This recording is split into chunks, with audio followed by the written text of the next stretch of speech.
actually that little bit of work, and maybe half an hour a week, pulling that out, writing their weekly report or doing an exercise as a team means that when they're in the field with clients, they have a better understanding of exactly where they are and against their number.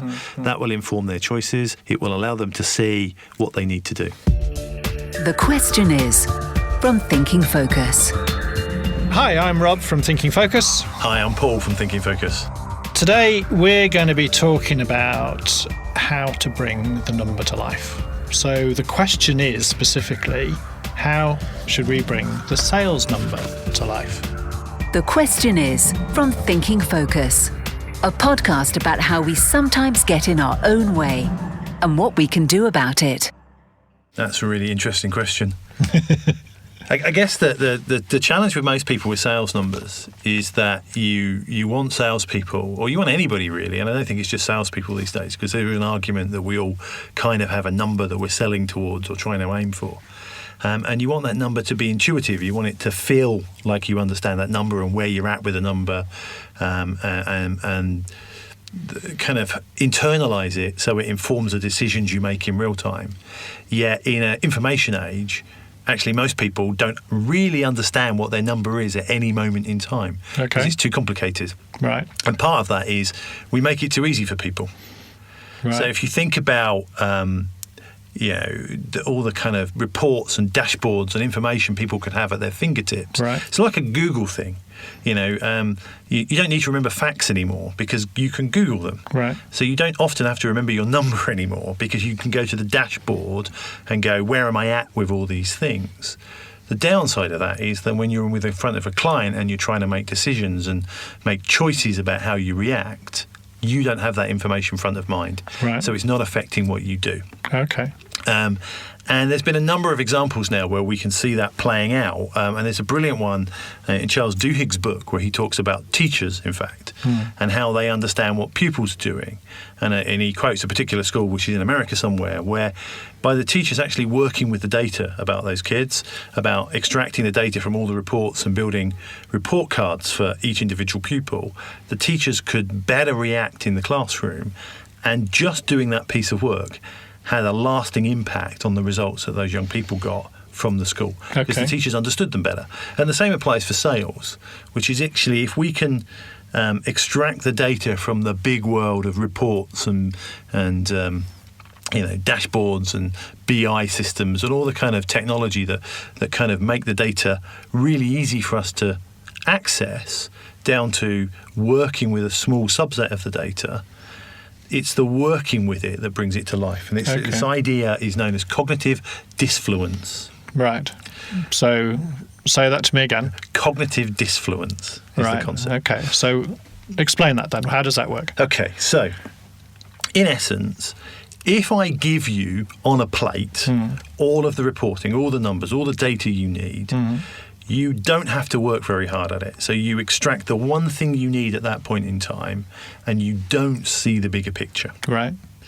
If I give you the raw information and ask you to extract what you need into a report or into a piece of work, so even if it's just, go onto the systems and pull out the core data for your accounts into your monthly report, because I've made you work at it, because I've made you actually think about it, the data takes on a bigger meaning for you. Okay. So in a sense, quite a lot of the time, all we're doing is making it too easy for people. Right. And I know that sounds really strange, and I'm not suggesting for one second that we get rid of all the dashboards and the reports and the 21st century. I'm not suggesting we go back to quills and big ledgers or anything like that. But I'm just sort of saying that actually, if we understand what the core data is that we need, and then we work a little bit to extract that data into a format that works for us, we can use that data in real time to inform the choices and decisions we make. And that's what I mean when we talk about bringing a number to life. Okay. So if you do that with salespeople, actually that little bit of work, and maybe half an hour a week, pulling that out, writing their weekly report or doing an exercise as a team, means that when they're in the field with clients, they have a better understanding of exactly where they are and against their number. That will inform their choices. It will allow them to see, over a period of time, whether that be weekly or monthly or quarterly, what they need to do. Well, I think that also would probably play into a frustration and complaint that I've heard from salespeople around, and let's just call it the admin associated with their job. Yes. So, the people who might have to input into Salesforce.com or whatever other sales platform they might be using, it's like a bugbear of a salesperson to go, I've got to record my number, I've got to put all this information in, and it's an admin role. But they're not actually necessarily, there's two things I think happening there. They're not recognising the importance of actually having that number and having it accurate and being part of that data. But also, to your point, they're not going back into that data at another time themselves and analysing it and having to use it to inform their choices for later. Totally agree. I mean, CRM systems are a real bugbear of mine, because for that exact reason that most salespeople, input data into them, but extract very little out of them. Right. And they input data into them normally because somebody very senior has gone, you will put data into that system, and every week I'm going to check, and I'm going to beat you with a big stick until you do it. Yeah. And you almost go, it's mentally in there with, I've got to complete my expenses. It's the two jobs salespeople hate the most. Yeah. Yet at the same time, if you can just flip that on its head and go, this one system gives you the ability to understand your progress, your tracking, where you are, what you need to do, how you need to react to particular clients in real time.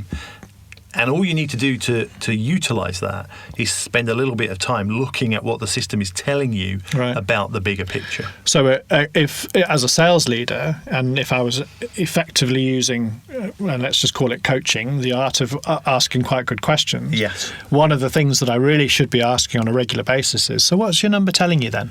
What's the data telling you then? Yes. Help me to understand what's in your figures, and what does that mean to you? Because those would be quite good questions for me to ask of a salesperson, because it would cause them to then go, A, well, I've got to go and find out, but B, cause them to do that additional thinking that you're talking about. It's exactly that. So I worked with a group recently where what we did was we took their numbers and went, do you know what your run rate looks like? And they kind of looked at me blankly, and I went, well, I'm not saying you sell one a week or two a week, but do you know what it looks like if you were to sell one a week? And do you know where you are year to date on that? And so we just did a really small exercise where we went, what's your target for the year? Divide that by 52. How many have you sold so far? Take that off from your target from the year. That gives you the remainder, for the rest of the year. How many weeks left are there? Right. Divide that by the number of weeks left and go, is that higher or lower than you started the year? Are you in front or behind? Yeah. It sounds really simple, and it sounds the kind of thing when you say it to people just the way I've said it to you, you kind of go, well, surely all salespeople know that. But they don't. No. And the power of that in the moment is sort of getting people to sort of understand, okay, actually this is what I need to achieve each week. This is how I break it down into those small bites. Right. This is how I'm doing on this product opposed to that product. So it's kind of giving somebody something tangible that they can hold. I'm going to say in their heart, which is kind of a weird for people who talk about the head, but you get what I mean. It's kind of intuitively know where I am at any point in time in any moment. And this doesn't just apply to salespeople, by the way. Sure. If you're running a big project, have you got those metrics? Have you got the core things that tell you if that project is working or not working? If you're running a team, and a production line or anything, what are those core numbers? What are those core measures that help you understand the choices you need to make in real time? Well, and I've got a related example to that, completely outside of sales, working with a business improvement team in a food manufacturer, where that particular business unit manager used to put in front of his team the stats, the data, each month. And he did it knowing that they would look at them and sort of inwardly groan and go, it's the data. But he did it because he wanted them to be able to look at the data that he was looking at and see the same things that he was seeing. And he had to coach them, he had to help them to actually see that. But the particular example I'm thinking about here that I remember very clearly was that they had an issue with garlic wastage. going into a particular product, okay, a food manufacturing company. And I remember him very clearly saying, so guys, what's this figure telling you? What's this figure? Here's last month's figure. Here's a month before. What's this figure telling you? You know, and very clearly by asking those questions, somebody in his team said, oh, we've got more wastage on garlic. You know, it's going up. The trend is going up. Cool. Yes. So that's an issue for us. So either a problem in the factory or more vampires. Yeah, absolutely. So, you know, what's that telling us? Exactly to this, the essence of this podcast. Yes. So what is that telling us? Oh, here's the monetary value against that increased number of wastage. And what I love about the way he's doing that is he's getting them to work with the data. Now, he's doing it in a coaching format, and I think that's a great way of doing it. If you're a manager, you can coach people through the data. But you could actually just do it in a really simple format by going, hey guys, do you know, every week when you come to the meeting, you pick this line, you pick that line, you pick that line, and I want you to come and just present me the raw key metrics of that number. Because you start working with it. If you're doing it, you know, every month, after a couple of months of doing it, you're going, hey, this has changed. Yes. And it doesn't take much then for your brain to go, well, why has it changed? Yeah. What does that mean? Yeah. What is it doing? Yeah. Now, a good coach would do that for you. Right. But imagine if you could flip that so everybody in the team was doing that. Everybody was just integrated into the data and asking those questions because they knew this is where it should be, this is what it is. Yeah. And it's interesting because you and I have seen that go wrong so many times in an organisation that is attempting to go down the Lean or Six Sigma type of role, where you want to, with good intention, involve everybody in the data, and you have your quality meeting and you have your Kaizen meetings and all the rest of it. Yes. But quite a lot of those people in those meetings are looking at the data completely blankly because they've really got no clue. Yep. And the explanation is missing. And it's, so just as you've described, the reason that I'd like you to look at this is because, and over a period of time, people suddenly start to get it. Look, the trend. There's a model that I learned many years ago when I used to do IT stuff that was a reporting model. So it's a model that computer scientists are taught to think about how to generate reports. Yeah. And I tweak it slightly now because I add a layer.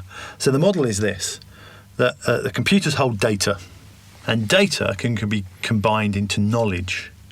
But knowledge can be viewed to create understanding. Okay. So you've got, the bits and bytes, the stuff you've collected from the production line or the CRM system that comes together into blobs or chunks or reports in some way. That's knowledge. But knowledge needs to be analysed by a human being that creates understanding.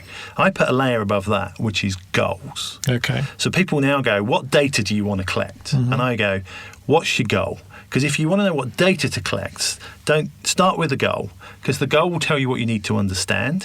What you need to understand will tell you what knowledge you need to pull out of the systems, and the knowledge will define the data you need to collect. Right. Very often we start with the data and go, this is all I've got. Therefore, what can I do with it? Yeah. Well, and the byproduct of all of that is that you then get into teams that have been working together for quite a long time who might be used to data, and you ask them some questions about, okay, so what are the metrics for the things we want to do? And they want to measure everything. Well, that's the other problem, isn't it? Because then, and if you're measuring everything, how do you intuitively keep it? You can't. So what you do is you then rely on dashboards and reports. Right. And you and I have done these workshops with people where they come in and go, right, we've got the measures for this project, and they pull out a spreadsheet or a document of 30 or 40 pages. Right. And we're going, well, no, what's the 3 or 4 measures that instinctively tell you whether this is working or not, whether you're on track or off track? Okay. Because that's probably what you can hold in your head. Right. No, that's really interesting. I think that's a great insight into the importance of bringing the sales number to life, or any number to life. What else do we need to know about that? Or is that... Well, I think the essence of it is that keep it simple. Yeah. But actually don't make it too easy. And I know those two things sound sort of contradictory, but by keep it simple, I mean just focus on the core numbers that are really going to make a difference, they're going to tell you something, but then actually make people play with and work with that data. Not for hours and hours, but in small amounts every week, so that when you ask them a question, they don't need to go and look anything up. They know, If I'm a salesperson, I know if I'm on target or off target. Okay. I know what I need to do for the rest of my sales year. Right. If I'm a project manager, I know the indicators of success or failure. I know where I'm tracking against them. Because it's that playing with the data and bringing it to life. This idea of cognitive disfluence, making it a little bit harder. Did I say that right? You disfluence. did. Absolutely, yeah. Playing with the number, making it a little bit harder. But that understanding, that intuitive feeling you get about the data causes you to make better choices and better decisions in the real time, and therefore increases your chance of success. And that's only going to happen if you are working on the data. Yes. It's only going to happen. Yes. Yeah. If the data's on a system in the corner that you can look up when you get asked a question, but you don't really care about it, it's meaningless data to you. Yeah. Okay. Thanks for that, Paul. Next time on The Question Is. I think the challenge with people is they know they want to do better or know they have to do better, but they're not sure where to start. So I think what a coach does is, first of all, they'll give them some real good focus, get really down into some focus and some clarity. Thinking Focus works with teams and business units in organizations around the world, helping them achieve breakthroughs by enabling them to think differently. To find out more about our work and how we could help your organization, go to www.thinkingfocus.com.